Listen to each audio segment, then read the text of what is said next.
Hi everybody, Katie Ashley, the Membership Support Coordinator with the Elko Area Chamber. Today I'm sitting with Joseph Ingle, the owner and trainer of REALSS Training. Joseph, is there anything you want to say before we get started? Yeah, so REALSS is actually an acronym, and it stands for Real Experience and Life-Saving Skills. I spent a lot of years as a paramedic. In Arizona, I've been a tire technician for over 20 years, taught fall protection, worked with firefighters and worked on fire departments and ambulances and did a lot. So it was something that my wife and I decided after we had a few people that we lost in the mining industry and in the construction industry. She and I decided that maybe we should do something.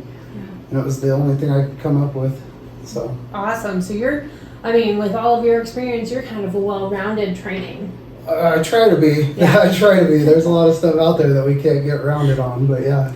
Absolutely. So I guess we'll just get started. Can you tell us a little bit about the history of your business and how you got started? Yeah, so my wife was cleaning up one day all by herself.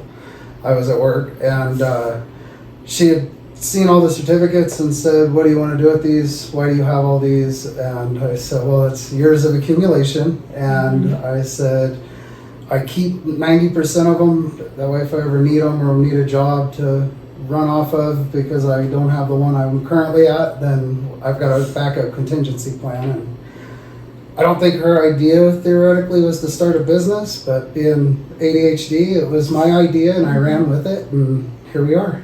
So I want my kids to be better than I was. And I want people to go home to their families because I know mine means the world to me. So REALSS got started because I don't want to see people get hurt and I don't want to see people get killed. Absolutely. So would you say that is what inspired you to open your business here in Elko? Or Absolutely. Was there, yeah. That and a lot of the training classes I've been to in this town, some of the best trainers, again, I've ever seen come out of this town. Yeah. They do everything they can to try to make it active and get people reeled in and, hey, this is reality. Absolutely. So what services do you offer and how are they unique? So we do a lot like other places around town do. We do a rim shot, but I only do surface. I leave underground for the pros like Shane Stone. But we do that, fall protection inspections for your FPSA systems, AS systems, and do a lot of heat illness prevention training and preparation for companies. Plus, we'll come in and help companies establish at a lesser cost than what it costs to pay a trainer and / EHS. So awesome. And that heat illness is a newer thing, correct? it is newer, yes. Okay. Do you want to touch on that at all for the people watching? Yeah, so what it is Nevada and California got together, and they didn't really get together. California passed the law, and then Nevada passed the law.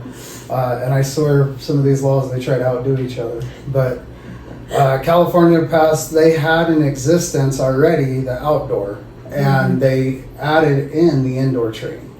Or heat illness prevention plan. So now in California and Arizona, you're supposed to have stickers above your thermostat that say do not set above 80 degrees, which I'm telling you right now, if somebody sets a thermostat above 80 and we're going to have fighting words. But with that being said, Nevada decided that they needed to do something too because the death toll for real is astronomical when it comes to heat. I mean, people go out and have fun on the weekends and then they come to work and they work a physical labor job. And I was in the tire industry. Yeah. And when you're young, you can handle it. And I'm 40, so there is no more doing that stuff. Anyways, that law, what it does is it protects the workers, which is theoretically what OSHA does. We all know OSHA was established in 1971, so they actually set a standard to protect all workers across the United States. It started out in a couple of states first and then moved on. But what it is anybody with more than 10 employees is to have a whole prevention plan established, and anybody under 10 employees, and there's a lot more to it, this is just a brief description. Anybody under 10 employees is at minimal to have a job hazard analysis for heat illness prevention and training established. And as a company, regardless of the number of people, you are still to do some sort of basic first aid, CPR training for companies and their employees so they know how to help when needed, how to cool somebody, how to get them out of the elements and cool them off. And correct me if I'm wrong, but you will help businesses create those plans, Yes. And do those trainings, which is part of your heat illness Yes. prevention. As of right now, I've helped a few companies and established their binders for them, put their templates to them, showed them what they're supposed to do step by step. I spend a little extra time with supervisors. It's kind of on them to make sure that it gets done. But we do have them pick out a certain amount of people to have trained, if they want them trained, on heat illness prevention. Wow. So we do go in, we set the binders, we spend a couple of days with them, explaining the whole process to them and what they need to do and how to hold themselves accountable. Awesome. Like I said, well-rounded. Well, I hate not knowing things. I guess we'll just do that. I'm nosy. So, being nosy, how has your business evolved over the years? So we haven't really been in business long. We started in late 23. I think it was November of 23. Okay. Didn't do anything for the first 6 to 8 months because I work like you wouldn't believe already. So it was one of those deals. And then I started getting more and more calls to do certain things, whether it was a TIA class, which is the Tire Industry Association, whether it was the heat illness plan. They were asking questions, picking my brain, seeing what we could do. Most of, believe it or not, have been out of California for that. Wow. But over the last year, probably, it's been busy. Yeah. It's been very busy. I don't have enough time in a day, I can tell you that. I mean, busy is good, but there is only 24 hours. Yep. You gotta sleep at some point. Yeah, that is true. I wish I knew how to do that. So how has being a chamber member benefited you? How has it changed? So being a chamber member actually has been a good thing. People, I guess, search the chamber a lot for a lot of things they need, and we've gotten quite a few calls on MSHA just to get refreshers done on a weekend for a few people, and we've done that through them. I believe one of the tire classes for a company locally came from here, from the website. They didn't know I was still doing it, and then they were worried that I wouldn't do it for them because they used to be a competitor of a company I worked for. So I told them, I was like, no, there's none of that's involved at this point. So it's been beneficial. I recommend everybody doing it. Awesome. That's for sure. Plus, you've been very helpful when I've had questions about who to use for certain things. I mean, I try to be helpful. Yeah. In what ways does your business give back to or engage with the local community? I know you work with a variety of local businesses, not only in, REALSS Training, but your job and everything else. So is there anything that specifically stands out with engaging with the local community? So, like, charity-wise is what you're referring to, or just in general? Just in general, charity-wise, in general, whatever you want to put out there. Yeah, so I don't know. I guess I could be at fault for this, but I'm one that would rather give advice than to give a bill. Yeah. And I get told a lot by other people that I could have made money off that. Why did I do that? And it's like, well, if they stay in business, if you stay in business, or whoever it may be, GCR Tires, because I used to work for them, I'll use them, Brandon won't get mad. If they need help, there's no reason that I shouldn't help them if I know how to help. And I feel that it's a help to the community in that way because not everything comes with a bill. And I don't think it should come with a bill. I think if a company is good to their people, there's no reason to help them increase that and to get a legacy left from the employees they're hiring. I am a firm believer we may create a brand, but the people are what create the business. Right. You hire the wrong people or you treat your people wrong, it's going to be a whole different ballgame. And we're way too small of a community, right? To let that happen, that is correct. Absolutely, we are growing exponentially, especially from based on when I moved to Elko and stuff like that. But we're still a small community. People know people. Yes. Word of mouth is still a big thing. And, whether helping GCR or a different business, That could be your neighbor. That could be, Oh yeah. you know, someone you know. Well, and a lot of these guys I worked with out at Bald Mountain. Well, like, see? for instance, Katie out there, I worked with her husband before he went to Cortez, and Yeah. Purcell guys, I worked with one of them before he went over to Purcell out at Bald Mountain. I mean, See? it is a small community. It's huge in what it does, Yes. but it is a small community. We're small but Everybody mighty. seems to know everybody. That is a good way to put it, yeah. Yeah. Small but mighty. So what challenges have you faced as a business owner, and how did you overcome them? So, as I said earlier, for me, it's time. Managing time, because you only have so many hours in a day and so many days in a week. And I know I don't, for some reason, don't like sleep. Not willingly, but I don't. And I can tell you, I want to do everything right away. Mhm. And my wife will do a very good job of bringing me back to reality and be like, babe, you can't get that done right now. Yeah. But as a business, I think if I could tell any business anything, stick to your word. Mhm. You have to be a person of your word. And I am a firm believer above anything that if I tell somebody I'm going to do something, I make sure I do it, or I follow up with them and let them know why it's not getting done right now. It Sure. is our word, especially in this town. Everybody, even people that may not like me, will tell you we do everything we can to be a person of our word. If Absolutely. we say it, we do it, or we're going to give you follow up of why we aren't doing it yet. So at the end of the day, there's going to be communication. Absolutely, and that's what we teach a lot in our business. I can't tell you how many times I tell people, your job is no different than your marriage, it's no different than your relationship. If you stop communicating in your job, you're gonna lose the employee function. Right. If you stop communicating in your marriage or your relationship, you're gonna do the same thing, it's gonna get damaged. You have to communicate. Not everybody's gonna communicate the same, but you gotta learn everybody's communication, or as a book would say that I read years ago, you have to figure out everybody's love language. Right.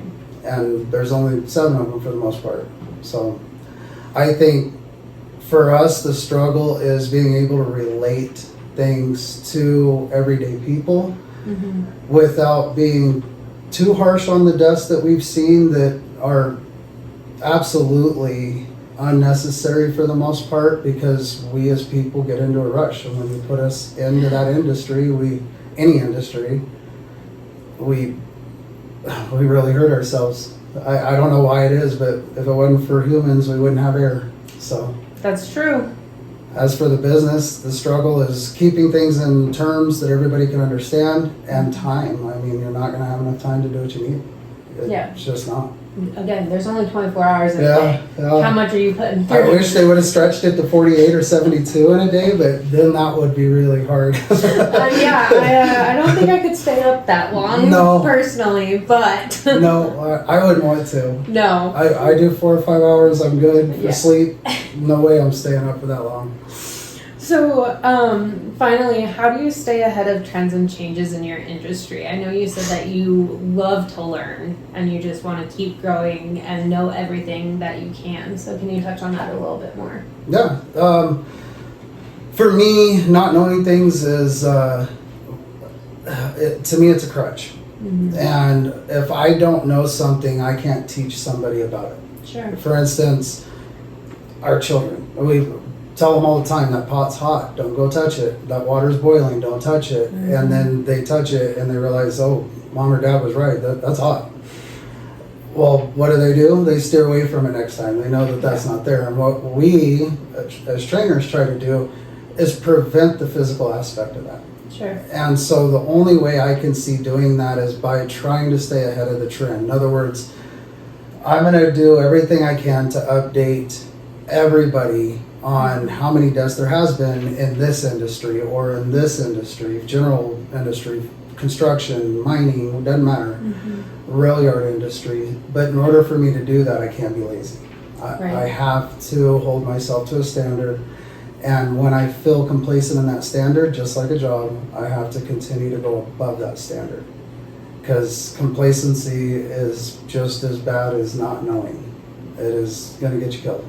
And I can tell you from the tire industry, staying above standards. I remember when nitrogen, you remember nitrogen? Are you old enough? No? Okay. Somebody will see this that would relate with me, I hope. So nitrogen came out. Believe it or not, nitrogen was a big deal. It was, so the theory behind nitrogen is it's a larger molecule than air. Mm-hmm. With it being larger, it's drier. So no moisture stays in it as much. Right. Well, what a lot of people don't understand is air does not change temperature. It's the moisture inside the air that changes the temperature. Sure. So what they did is they came out with this nitrogen and they were like, hey, we got it. We got this figured out. If you put nitrogen inside of tires, you'll have a lot less of a fluctuation in pressure. 100% true. 100%. Okay. But this is back, I'm going to age myself here, but this is back in the early 2000s, late 90s that we figured this out. But it didn't get big until probably around 2007, 2008. Okay. But we were charging for one car, a regular car, like a Nissan Altima or something, all 4 tires and the spare to be filled up, we would charge on average anywhere from $100 to $150. Because theoretically, to get nitrogen levels proper, you have to fill the tire, drain it through a purity tester, fill it back up, drain it again, fill it back up. One tire could theoretically take 25, 35 minutes. Wow. That's why we would charge that. Well, where I'm going with this is what would happen is everybody jumps on this trend. Mm-hmm. Well, if we as tire industry personnel push this nitrogen and we don't do our homework to stay ahead of the trend and say, hey, what's going on? What's the biggest problem? Where's the fault? In other words, in our industry for mining, where's your FLRA? Where's your job hazard analysis? Where is the decisions that were made and why were they made this way? It's not to get anybody in trouble, it's to get our statistics. Mm-hmm. Well, we came to the conclusion we were charging everybody all this money and we were charging them all this time in the state of Arizona. What ended up happening is they would get a flat and they would go where they could to put air in it and they would get it repaired somewhere else and never tell us, so the nitrogen never stayed the same. So when winter would come around in northern Arizona, they would get one tire that would constantly set off the tire pressure monitoring system. And then they would call us yelling, and it's like, well, you got to come back. It's no charge once you've paid for it to get it refilled, but nobody wants to wait that long. Right. I don't want to sit there for 30 minutes to get one tire taken care of. So they started creating auto generators for the nitrogen. I mean, you'd be amazed what they tried doing to accommodate. Mm-hmm. Now you don't hear nitrogen very much anymore. Even the mining industry tried to do it, and I know they did in Arizona. I'm pretty sure I've heard stories of it here, and I've been here since 2010. Mm-hmm. I'm telling you right now, some of those haul truck tires, I've worked on them, 16 feet tall, 17 feet tall. I'm not going to sit there and fill nitrogen on one of those tires. So no offense, tire guys. I love you guys. I'm one of you. But you got to admit, we did not do any justice on that. That's called not staying ahead of the trend. Yeah. In my opinion, it's doing what you're supposed to do, how you're supposed to do it. Yeah. If I know about nitrogen, I'm going to go look up nitrogen. If I don't know about nitrogen, I'm going to go investigate what nitrogen is. Now, not to get on a nitrogen tantrum, but I call it one of the biggest tire hoax in the industry, but it was meant for well. But I think that gives a great example about how you want to be well-versed in everything that could go right, could go wrong in whatever it is you're doing. Oh, absolutely. Because hindsight's 20/20. Yep. And unfortunately, you do one thing wrong and it impacts you more than the 100 things you did right. It's going to follow you. Yes, 100%. Well, Joseph, thank you so much for sitting down with me today. Is there anything else you want to add to our viewers just that they may not know, or do you want to just give out your contact information so that they can contact you directly? Yeah. So you're going to find us on the website. It's REALSS You can also find us on Facebook. It's just REALSS Training on Facebook, I believe. The phone number is 775-777-5359.